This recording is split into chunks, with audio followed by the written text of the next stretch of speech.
জন্যই উদ্ধৃতিটা টেনে এনেছি। 25 লক্ষ মানুষ যেখানে শাহাদাত বরণ করেছে। এবার চিন্তা করেন সেই রাষ্ট্রে এতিমের সংখ্যা কত? 32টা প্রদেশ। কয়টা প্রদেশ? 32টা প্রদেশ। প্রত্যেকটা প্রদেশে এই মূল্যদের সরকার এতিমখানা নির্মাণ করেছে। এতিমখানা আমাদের দেশের এই টিনের চালের ভাঙ্গে এতিমখানা নয়, সুন্দর আধুনিক স্থাপত্য, সুইমিং পুল, সুন্দর পার্ক, সেই এতিমখানায় শহীদদের সন্তানদেরকে সর্বোচ্চ ফ্যাসিলিটি দিয়ে তাদেরকে লেখাপড়া করাচ্ছে। সকল শহীদদের দায়িত্ব মোল্লারা নিয়েছে। আর কি করেছে? যেটা আশ্চর্যজনক কথা, 8 লক্ষ পরিবারকে, কত? 8 লক্ষ মানুষ নয়, পার্সন নয়, 8 লক্ষ ফ্যামিলি।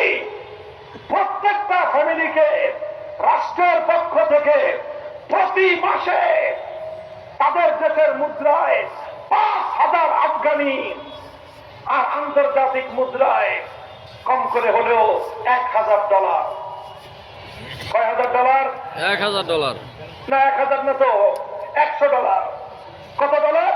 $100। $100 বাংলাদেশি টাকায় হবে 12,000 টাকা। কত? 12,000। প্রত্যেকটা ফ্যামিলিকে প্রতি মাসে বিধবাদেরকে, ইতিমদেরকে ভরণ পোষণ করতে পারে না সেই জাতীয় মানুষদেরকে রাষ্ট্রের পক্ষ থেকে বিনা পরিশ্রমে প্রতি মাসে আমার দেশের মুদ্রায় 10,000 টাকা করে কম করে হলেও ভাতা প্রদান করে। আমাদের দেশে তো এখন বিশ্ব বিজয়ী